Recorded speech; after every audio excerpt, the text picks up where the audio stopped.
Hello, everyone, and welcome to the third episode of the Cardiac Crew. As before, Crisis and Stephanie, and we are going to start by just giving you a quick apology on why we've been away. We've both been really busy with our own things, musically, book-wise, lifestyles, advocacy, all types of stuff like that. And to be honest, in my own life, trying to work on a lot of things, but also dealing with kind of bouts of depression and struggling a little bit because of roadblocks that I kind of have felt that CHD is kind of putting in my day to day. If it hasn't been one thing and it hasn't been a scheduling thing, it's just been frankly, I'm not feeling it, I'm kind of stressed. So that is why we've kind of had the delay in between podcasts, but we are very happy to be back. And today's episode will be on health related stuff. You want to start it off with the health or with the exercise? Let's talk about exercise. Now, of course, for CHDers, exercise is iffy. So, what do you do exercise-wise? What can you do? For me, as far as a daily routine, honestly, like the littlest things that I do are walking, and like now that I live in a bigger house, I clean, and walking from one end to the other. I know it sounds like the tiniest little thing possible, but even just cleaning or going grocery shopping or the daily things that you need to do, I want you guys to remember that these do count as exercise. So if you are doing laundry or cleaning or going grocery shopping or walking your dog, I want you to give yourself that privilege, I guess, of counting that as exercise instead of saying, oh, I didn't, do sit-ups or jumping jacks or, the norm, I guess, of exercise, because we have to step outside of that box and understand that the little things that we do on a day-to-day basis are very important for our bodies to even just get that blood flow going. And it helps our oxygen. It helps the blood in our legs get to our brains, to our hearts, to our lungs. So circling around, what I do when I'm not just cleaning, and I do count that as exercise, especially on my hard days, I box. Oh. Honestly, I punch my freaking punching bag, and I love it. I do it for as long as I can. I got one in my house because honestly, I've done a kickboxing class before, and I lasted for like maybe 1 minute. Oh, And I okay. turned purple and I felt really stupid. So I was like, yeah, but I enjoy it among many other exercise activities. I enjoy exercising so much, but I have to do it at my own pace. So I can go crazy on my punching bag and then be purple and sweating and red and colors of the rainbow and lay on my floor and not have to worry about any other judgment or people asking me if I'm okay. And this is the same thing with yoga. I turn blue when I'm doing yoga. You turned blue in yoga? Yeah, the last class I did was actually I think just about a month ago. I was like, you know what? I'm just going to go back and don't worry about what people say. And, everything that people tell you, oh, don't worry about what people say. And who cares if you are asked if you're okay? Yeah, it's like, all right, whatever. Can we be real here? I don't want people asking me if I'm okay when I'm trying to exercise. People are always going to ask if you're okay, if you're purple. Exactly. And especially when you look like you're 12 years old. That's what good humans do. If you were Yes, purple and people exactly. were like, they'll be fine. Like, what? Exactly. So yeah, I can never do the downward dog thing. So I just sit during that, and I get over the bad look, or not bad looks, I shouldn't say that. The confused looks. Like, why isn't that young girl doing this, But I did do the other poses, which are still kind of challenging for me. And they always say if you're pregnant or have special needs, then, modify what you do. So when I do modify it, though, they forget to include this part. Don't give people weird looks who are modifying, because I get weird looks and it's just annoying. And then people ask if I'm okay. One girl said, do you know that you're purple right now? And I was like, oh yeah, I'm okay. Don't worry. And the, oh my gosh, not the coach, but the head of the yoga teacher. The yoga instructor. Yeah. Yeah. She kept coming back and fixing what I was doing. And I wanted to go, excuse me, lady, you don't know like what my conditions are. You know what I mean? So like, don't come back here and try to tell me that I'm not doing something good enough for your class. Yes, but the instructor's job is to instruct you on doing the pose the right way. I get where you're coming from, but... Yeah, you're right. I just wanted to be like, leave me alone. Yeah, but if the instructor was like, let him do it wrong, it doesn't faze me. Like, that's not a good instructor. Yeah, you're right. I'm there with you. I do my exercise at home, but it's hard for me because I wouldn't necessarily count stuff like picking up laundry and the stairs in my home exercise. It is. Give yourself some credit. It's hard. It's hard for me because I want to be able to jog, but I can't do that. Run? No. Like, And so, I try to do those things. You want to do cardio. You want to be, healthy and strong and fit like you see other people. Especially for me. I think anyone does, so maybe not especially for me. But it's hard because as a guy, you want to build muscle. You want to be ripped. No one really wants to go through life like skinny and, Captain Derp over here. And on average, I find that most CHDers are already short. So if I don't have health going for me, it's rough. So I try to walk. I walk with my dogs. I try to just go out for a walk and then maybe do a short burst of a jog and see what I can do. Mm-hmm. And then my biggest thing is to stay within my limit. Otherwise I will get chest pain and stuff like that. Yeah, same here. My cardiologist has advised me to try biking, but on like those exercise bikes. Same here. Yeah. So I will do that. The other thing that's hard is, and I mean, I know girls experience this, but I think for guys, in my opinion, it might be a little more so, is I of course would want to lift weights because I always say you can't really put on mass unless you lift weights, but I can't is the problem. Right. And it's something that my cardiologist definitely don't want me to do because then it increases your blood pressure level like immensely, and I get the, don't do it because you're going to damage your Fontan or you're going to, tear a hole in your fenestration and it's going to increase this and do that problem and put backflow on this thing. And yes. And it's hard looking at other people and going, gosh, I just want to be you. Yeah. And just feeling scrawny, I guess, is good. I think it's funny because it's one of those grass is greener on the other side. People that can exercise don't want to. People that can't exercise want to exercise. Yeah, exactly. I will try to do stuff like body weight exercises, like your push-ups, your sit-ups, your pull-ups. So it's not weightlifting, it's really just me. But I get the same thing. If I'm with friends or I'm somewhere, people will go, did you know that you're purple? And I was like, Yes, I know that I'm purple. I know I look like I'm about to fall over dead right now. Can we just keep going? And they're like, well, if you're purple, I don't think you should be doing it anymore. And I'm like, yeah, but I only did like 3. So I'm not getting anywhere with 3. But you're purple. What does purple feel like? I don't know. Well, yeah, exactly. There's no way to explain it. So I have a couple questions for you. Feel free to not answer if it's, I don't know, uncomfortable or anything. Yeah. As far as CHD guys go, I want to actually ask you, now that we're recording this podcast, I've asked multiple guys this question, so I'm interested. Do you find it hard to maintain muscle mass? It's impossible. Okay, I have heard from multiple CHD guys that I have interviewed, and almost across the board, every single one of them say that it is almost impossible to maintain muscle mass. Like if they worked out all of the time, like they can build muscle, but then it goes away really fast. Or they just have a hard time even building it in the first place. Yes, I mean, my experience, I guess people would say that I'm kind of toned. Mm-hmm. Like, the muscles I have, like, I try to make it so they look good and you can see them. I mean, I'm not, if you saw a picture of me, I'm not, like, amazing, but I'm trying. In my experience, the difficulty in putting on the muscle mass is also because I just don't want to eat.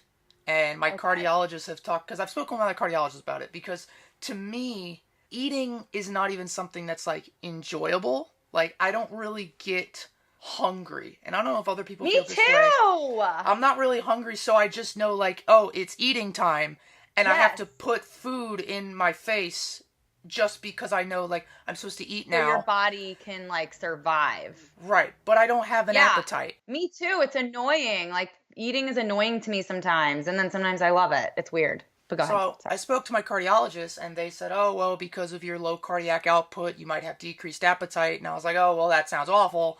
And so to try to put on any muscle, I find myself trying to eat high protein foods that are affordable, like peanut butter. So I'm just like sticking peanut butter and jelly in my mouth all Mhm. day, and eventually I'm like, "Oh God!" Like, not only do you like not want to eat this food, it's another thing when you just don't want to eat, period. I thought I was like, I don't know. I just thought I was the only person like that. That's awesome that you just said that. Thank you. So the thing that's hard for me is I find myself having to say like, oh, it's 12 o'clock, go eat lunch. Oh, it's 5 o'clock, go make something for dinner. Otherwise, I can go my whole day and do nothing but like drink a couple of glasses of water, Yep. and my body's like, yeah, we're fine. I'm not hungry.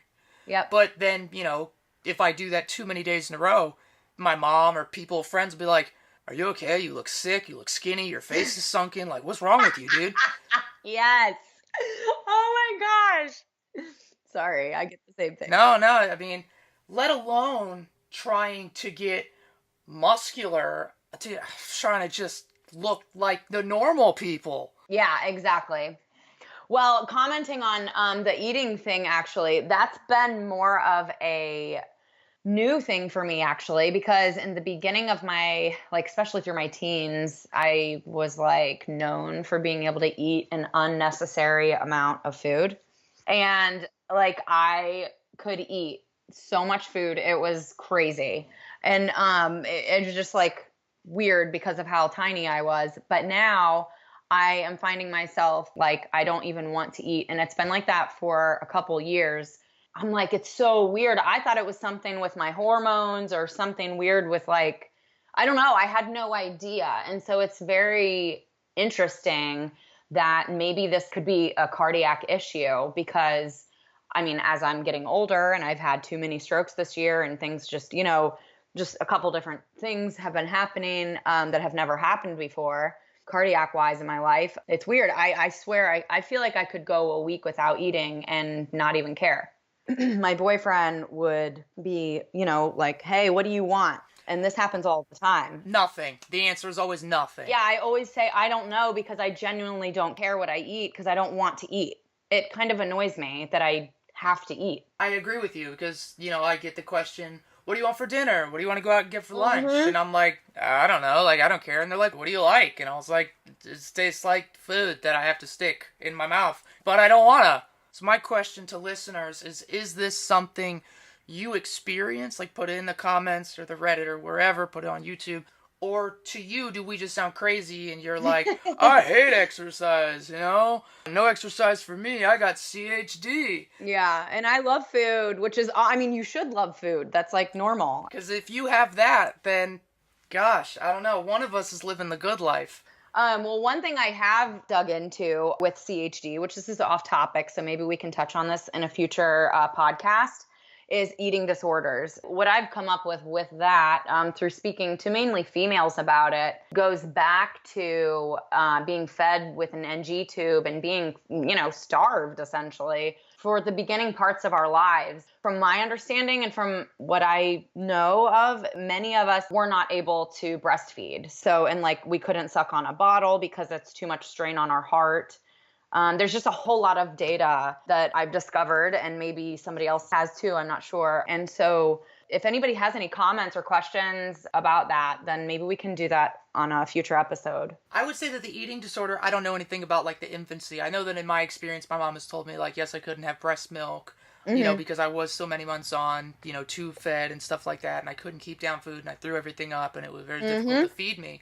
And I guess, as you get older, I can see how it would be easy for someone with CHD who perhaps already doesn't have an appetite to find eating so difficult that they start to feel, you start to feel mentally like, I have an eating disorder, there must be something wrong with me. My only advice would be to try to not blow it out of proportion and try to remain calm about everything.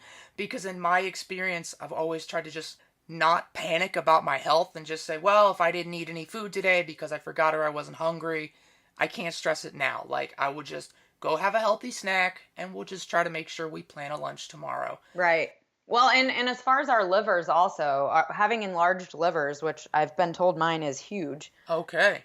Yeah, so and then, majority of us have the cardiac induced cirrhosis of the liver or fibrosis or whatever it is. Yeah, fibrosis of the liver, yes. And so that also, I wonder if that has something to do with the lack of appetite. In my experience, because I try to be very health conscious, something that I do here, because I find it's easier this way, is we make vegetable fruit health smoothies. We just got a regular blender, and the way that we do it here, because we're kind of lazy about it, is we just take some frozen bananas or some non-frozen bananas, and you throw them in a blender.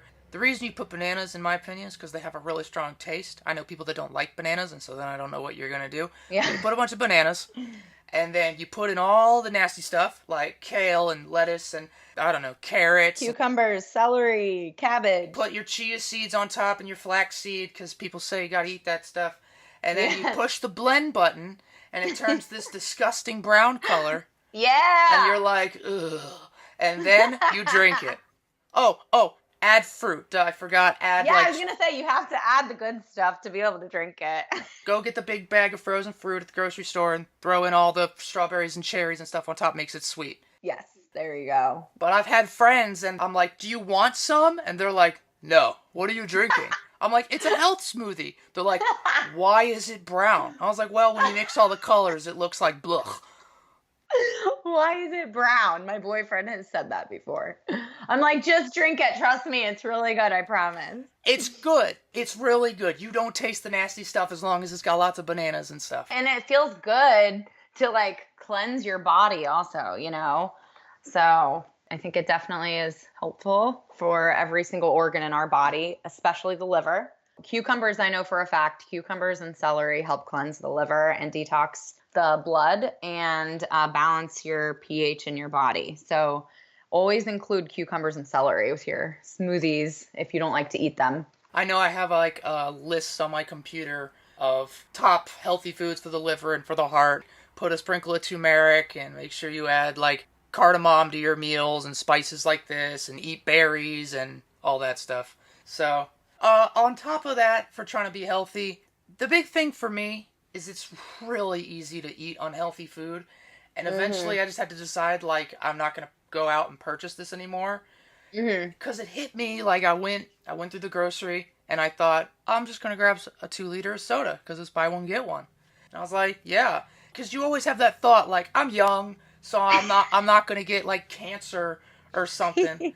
But, it hit me like, well, if I have that mindset, and I just have that mindset for years and years, eventually, achievement unlocked, you got the cancer. Yeah. Then I was like, well, so let's just get the water.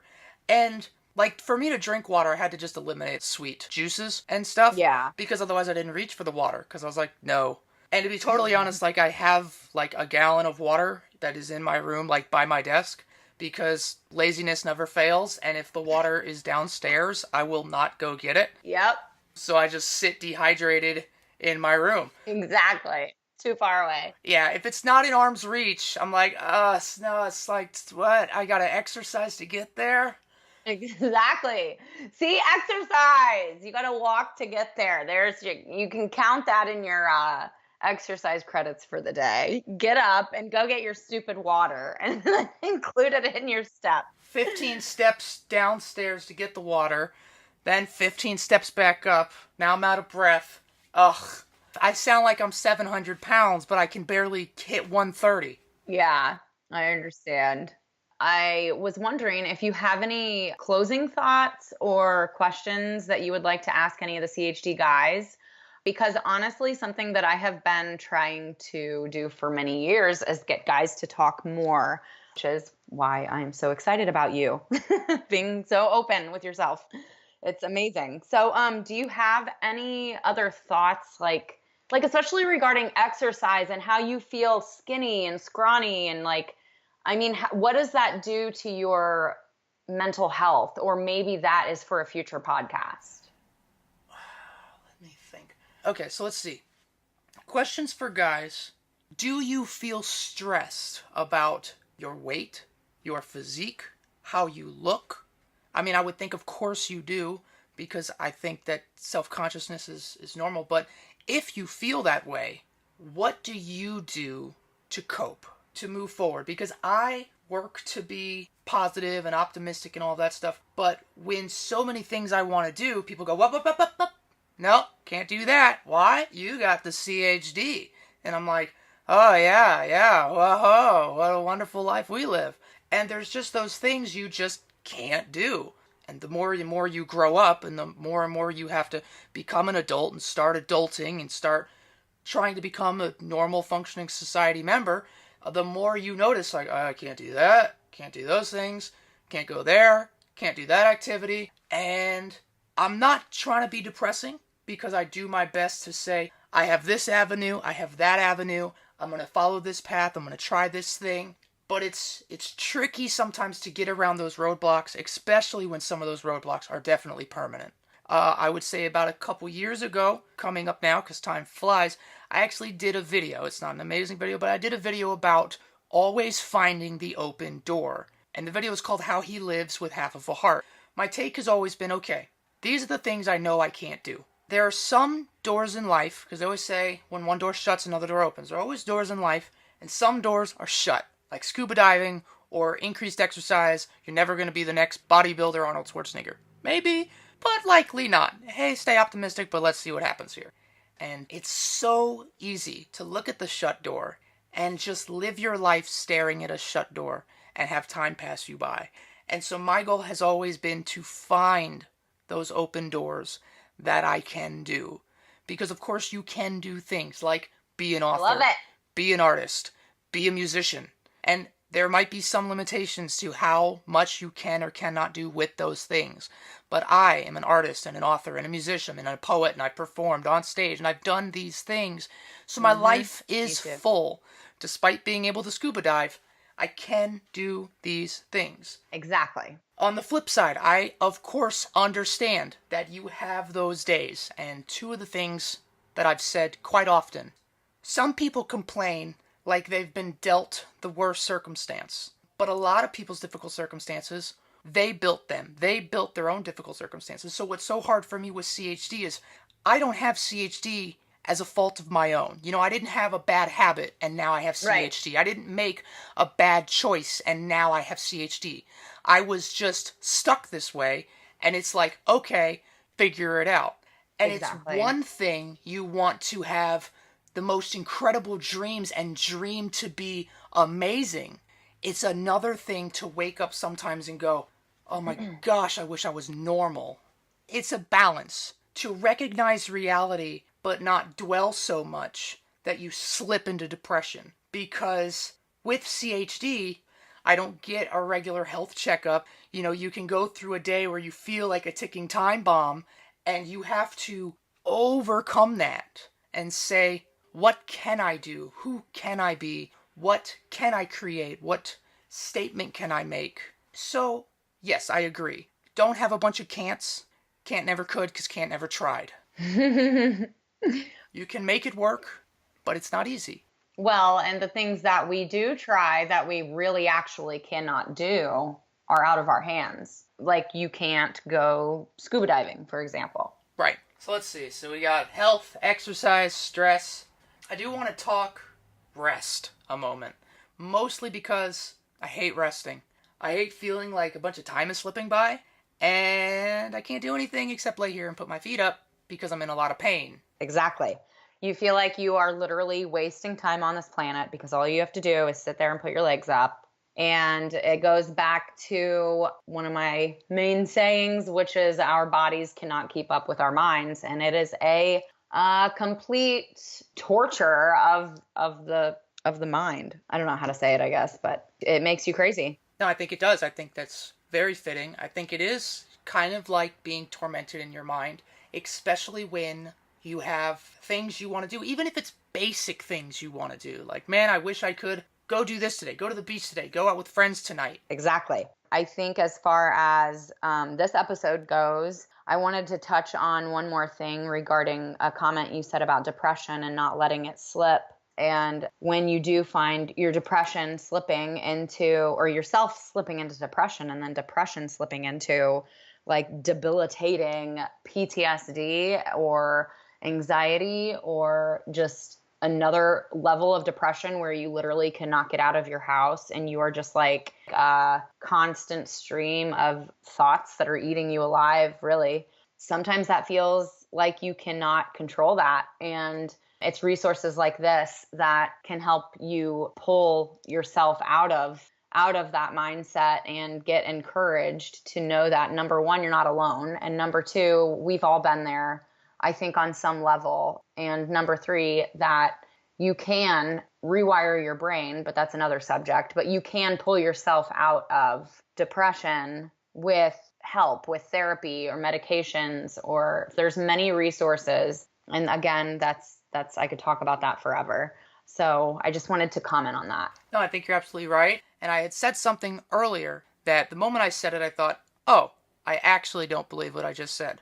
I said, when you're dealing with depression, it can be very, very hard to pull yourself out of it and find the open door. But that is wrong. It is very, very easy. It is simply mindset. Something I've had to tell myself and teach myself for years and years to remain optimistic and positive despite any of life's circumstances is that the answer is yes. Can I do it? Yes. And people tell me, no, you can't. And I say, yes. Even if it doesn't sound realistic, the answer is yes. Because if I don't believe it, then I'm helpless. So is it easy to pull yourself out of depression? Yes. And you might be sitting there thinking, No, it's not. No way. Like, I'm in tears and I'm stressed and I don't want to get out of bed. I feel like I'm dying. And is it easy? Yes. And you, listener, have to say, is it easy? Yes. And you have to repeat after me, because the closest thing to your ears is your mouth. And what you hear is what you believe. And if you tell yourself, no, it's impossible, then you will keep yourself there. Well, if you're going to go down that road, I love it, because that is something that I have specifically been focusing on for the past few years, rewiring my own brain. And that is literally what you are doing by telling yourself that you can. And you are kind of taking all those negative thoughts and hitting them away, or floating them away, or making them dissolve, or whatever works for you, melting away, anything. Scientifically, because I'm a big science buff, and what it is scientifically is your brain is built of neurons and neural pathways. And the more you do something, it becomes a habit. Your brain strengthens those neurons and that pathway, and it becomes muscle memory. So if you're accustomed to telling yourself it is impossible, you are constantly building a negative neural pathway. And what happens is when that thought pops into your mind, your brain goes to the pathway that is most built up and practiced. And so the first thing it's going to say is, oh, no, it's impossible. But if you can build that positive neural pathway and push it and practice it and train it and exercise it every day, then the second you have that negative thought of, oh my gosh, I can't do this, I'm just feeling like, ugh, your brain's going to say, yeah, we can do this. And you say, really? Yeah, we can do this. And it becomes habitual. And it takes a while to get there, and you have to keep at it, because it's going to keep coming back. How the synapse originally attached to each other and formed, which was by a negative thought. And it's one of those things that sounds totally crazy when you try to explain it to somebody, but it's not bizarrely out of this world, because that's how habits work, like learning to juggle and playing the guitar. Like, you practice those things, making a 3-pointer, so that eventually your brain's like, oh, I could do this is easy. Oh, I got this. Yeah, and then of course if you stop practicing, you forget how to do it. Except riding a bike. That one, for some reason, brains are just built to be like, yeah. Well, it depends at what age you kind of connect those. I don't know. I've always been told there's like that saying where everyone's like, once you ride a bike, you always remember how. You never forget, however the saying goes. And I was like, oh, okay. Because I really didn't learn to ride a bike until I was like 16 or 18 or something. Which is like crazy embarrassing. But like, I rode a bike when other people were like learning to drive a car. Aw. Well, everybody has a different path. Everybody has a different road. Thanks for not sounding judgmental. No, I'm not. There's no judgment. One of my friends is 28 years old, and she's never learned how to ride a bike. So it's, you never know. But yeah, getting back to being positive. At first, it feels like you're forcing yourself, because you are, but then it becomes habit, and it's effortless, because your brain just learns to be more positive once you get through the annoying part of it, which is like knocking out all of the cants. So Exactly. And with anything you practice, piano, swimming, bike riding, whatever it is, when you start, you hate it because you don't know how to do it and it's new to you and you're like, this sucks.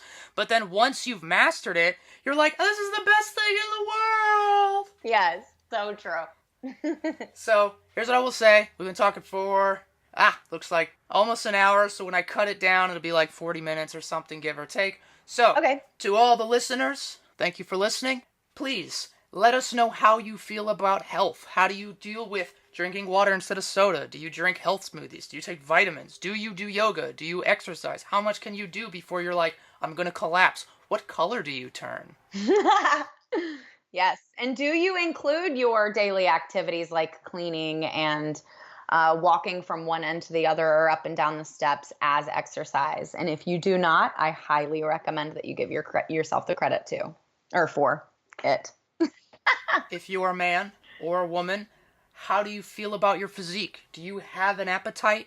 Do you feel too scrawny? Or does that not apply to you and you're doing just fine with CHD? Are you out there? I'd honestly like to know.